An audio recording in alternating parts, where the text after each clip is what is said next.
Good afternoon, my fellow Americans, and welcome back to the Memoirs of an American Drunkard, coming at you again. Today, I want to jump right into it and talk about the lack of social mobility in the United States and how it is progressively getting worse and worse and worse, most notably for young Americans, millennials, and Zoomers alike. There's been a steep decline in home ownership since the baby boomers. Fewer millennials and fewer Zoomers own homes at the same age as their boomer parents when they were 25 or in their 20s and 30s. The same goes for the decline in marriage. Fewer millennials, fewer Zoomers are married compared to their boomer parents at the same age. The decline in wages have been going on for young Americans all across the country. At the same age compared to their boomer parents, they make 3 to 4 times less. Meaning, a Zoomer or a millennial today working makes 3 to 4 times less as their parents at the same age, way back in the day. We're seeing a decline in birth rates all across the United States, most notably amongst, again, millennials and Zoomers. Zoomers, millennials, compared to prior generations, lowest marriage rates, lowest birth rates, and lowest wages. This can't go unchecked, and this cannot continue. That which logically cannot continue and objectively cannot continue will not continue. The Great Resignation is being talked about as if it's a recent thing, and it might be a recent thing, but all that's been brewing in this country, what led up to the Great Resignation, started in the 1970s, when wages started to decline, when the cost of living wasn't keeping pace with the rise of wages.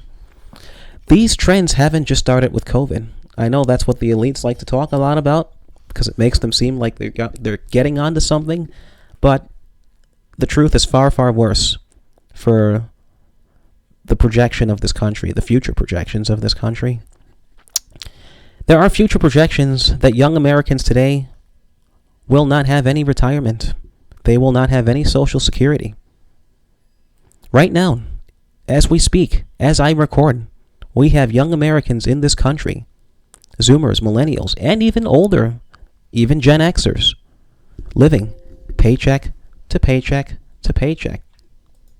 Most Americans, fun fact, have little to no savings.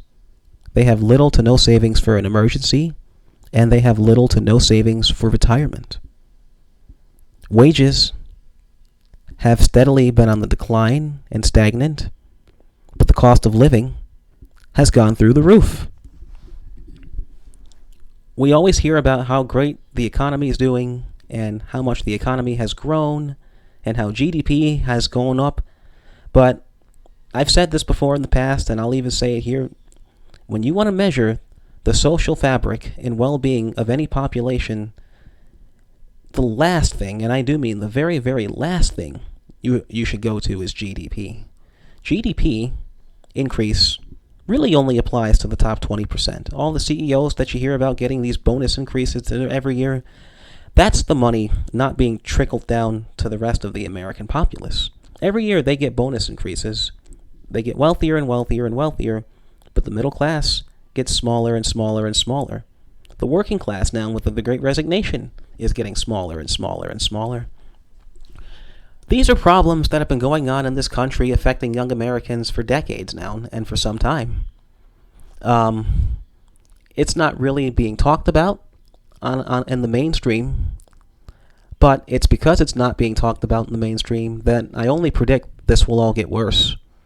I believe, and I hope, dare I say, that I'm wrong in this prediction, but I believe things will get so bad in this country, whether you're in the city or rural America, things will get so bad with wage stagnation, inflation, cost of living, that eventually society, I fear, will no longer be able to function as people begin, or they're already starting this process of young Americans not having families, not getting married. And this might not seem like a big thing, but this has very real and serious social consequences down the road. I mean, the United States isn't the worst off when it comes to birth rates, but we're sure dang near getting there. And of all the ones that are being born, most of them these days, or I think something, no, not maybe not most, but I can't remember the exact figure off my head, but I'll have a citation to this below. 45%, I think, of all 45% of all children being born, I think today in the United States, are being brought up in single-parent households. We know by all metrics that single-parent households do not do as well as two-parent households where the parents are married. We know this.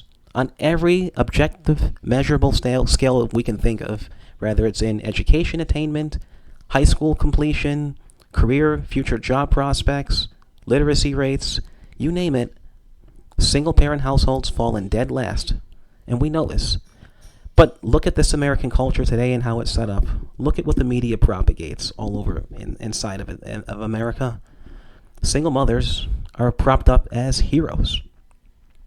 Not saying everyone in this country is a single mother by choice, but that was a very, very different culture about this. If you go back 60 to 70 years ago, single-parent households were shunned, not celebrated and heroicized as they've become now. Something else that's really leading to the social decay of this country is the culture, frankly speaking, of this country. I don't even think it's fair to say America has a culture anymore. All we call the culture today in America seems to be, and this is another thing, this is actually one of the most, if anything, what I find to be the most disgusting thing about this country, which I think is also contributing to this decline in social mobility. Today's culture in America just seems to be about endless, rampant, and mindless consumer culture. It's all just endless, mindless materialism. And it's hollowed out the culture of any kind of authentic touch the way it used to have. America used to have this very authentic cultural dignity about itself. I mean, you look at the way people dressed in the 1950s, 1940s, 1960s, and then compare that to the fashion of Americans today.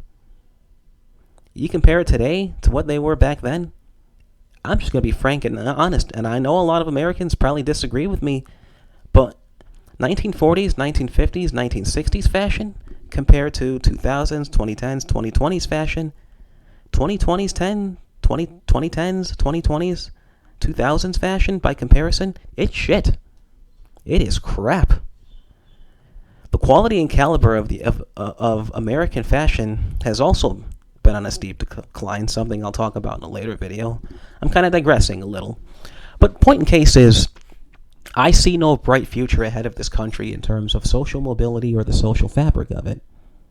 I do not see an exceptionalist America with a strong, vibrant people that is capable of this kind of prosperity. Stagnant wages, rise in the cost of living, inflation, hyperinflation,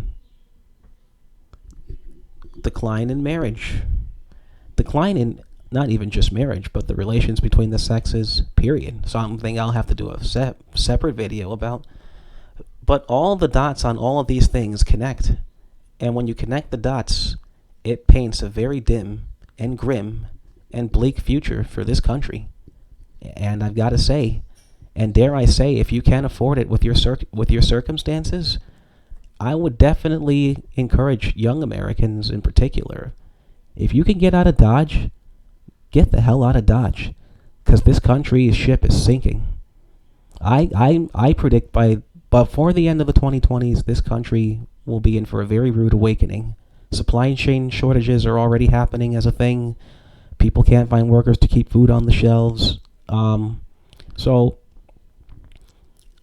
if I were a young American, all I could think about doing was trying to put away as little as I could in terms of food reserves, even gas reserves if I could, because this country is, I think, before this decade is ending, on a verge for hitting rock bottom. And I think that's a very scary thought, that I would see that in my lifetime so early, but I think it's coming, and it's coming real soon. So button the hatchets down, my fellow young Americans, because we are in for a serious rude awakening before the end of this decade. This cannot last.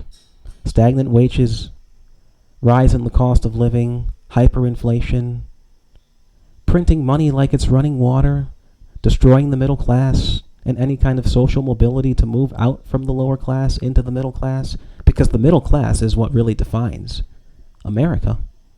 That was the American dream. The American dream, it really was the white picket fence. It was the 2 to 3 point kids. It was maybe 1 or 2 cars in the parking lot. An intact marriage. A 2-parent household. Ask any young American today, 35 and under, what their ideal American dream was. They'll probably tell you that, but then ask how many have actually achieved it. I would argue there never really was an American dream. But at least back then, there was some semblance of it, or resemblance of it. But fast forward today, young folks, I think all we'll be able to look forward to in the coming years is working, working, and working, maybe little to no retirement, if at all, and then to the grave. I don't mean to end this video on such a depressing note for my fellow young Americans, but that is the reality of this United States. The United States of America at this stage, with all the dysfunction, all the pernicious, disgusting trends, this country of the United States really ought to be changed to the dysfunctional states of America. It is no longer the United States of America. I'll be talking more about the cultural divide in this country in a future video, but this United States of America, this used to be great nation, it is no longer a great nation. This is a very fucked up, disgusting, and pernicious society right now. And if young Americans aren't pissed off watching this, I think they should be fucking pissed off. There's no future. There is no future. It's gone. The United States of America is no longer the United States of America. It really ought to be changed to the dysfunctional states of America, because that is effectively what this country has become. The dysfunctional states of America. Rampant single mothers running all over the place now. Rampant out of wedlock births. We have rampant underemployment. I have to say, all these young Americans today with the degrees, but they can't find jobs. They're working in the service sector. We went from a manufacturing, industrial powerhouse of a country to a hollowed out service sector with hardly any opportunity to move up. Most young Americans today working in these types of industries are running on a hamster wheel. There is no future, and I have to stress that. I'm not trying to kill people's hopes. It is not my intent to kill anyone's hopes. But this is the cold hard dose truth and reality staring this country in the face, staring this society in the face. The elites can propagize and prop things up like everything is okay, okie-dory, but the reality is it's not. And it hasn't been for a long, long time. So be aware of any elite telling you how great the economy's doing, how much the economy's grown. Don't heed their word as gospel, because it's not. It's anything but. The future for this country and the future prospects for generations to come after the Zoomers and Millennials looks very, very bleak indeed, and shows no signs of turning around anytime soon. Expect things to get worse as this decade trends along, is all I can say for my fellow young Americans. Expect it to get worse. Hope for the best, but expect it to get worse, because it's going to get worse. Button down the hatchets and brace yourselves, because it will and inevitably come. It is coming. I'll leave you guys all to that for now, my fellow Americans. If you disagree, by all means vent, because I tell you what, this is all my venting right now for this country. It is disgusting, and I think it's only going to get more disgusting with time to come. This is The Memoirs of an American Drunkard. Getting ready to sign off on another one, guys. I'll leave you all with this as a closing as usual.